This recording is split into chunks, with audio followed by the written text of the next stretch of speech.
యెరూషలేము సమీపముగా బయలుదేరిండు. ప్రియులైనటువంటి దేవుని బిడ్డలు ఎవరైనా చూసి ఏం చేస్తూ ఉన్నారు అని అంటే, మనుషులు వస్త్రాలను మరుస్తూ ఉన్నారు, చెట్ల కొమ్మలను వేస్తూ ఉన్నారు.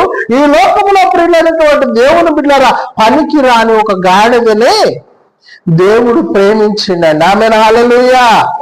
ఈనాడు చూడండి, మనుషులంతా అంటారు కదా, అయ్యా త్రాగుబోతులు మారినప్పుడు, వ్యభిచారులు మారినప్పుడు, దొంగలు మారినప్పుడు, రోగులు మారినప్పుడు, కుంటివారు బాగుపడ్డప్పుడు, కుష్ఠరోగము గల వారు బాగుపడ్డప్పుడు, మనుషులందరూ కూడా పాపమును క్షమించబడి ప్రతి ఒక్క మనుషులు నీతిమంతుడిగా మార్చబడి మందిరానికి నడుస్తుంటే, అయ్యో మొన్నటి దాకా ఏం చేశారు వీళ్ళు తాగుబోతుగారా, తిరుగుబోతుగారా, వ్యభిచారి గారా, మోసగాడు గారా, ఇప్పుడు మందిరానికి పోతాడు, ఇప్పుడు పరిశుద్ధుడయ్యిండు అనంటే, ఈ సాత్వికుడైన రాజు మనల్ని దర్శించగానే పరిశుద్ధులుగా మార్చబడ్డాం.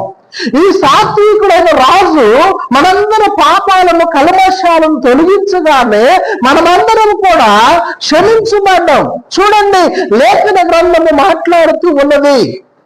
6వ వచనాన్ని చదవండి. చదువు.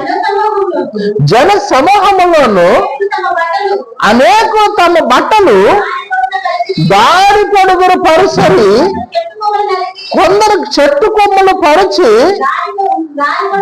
దారి పొడుగున పరచరి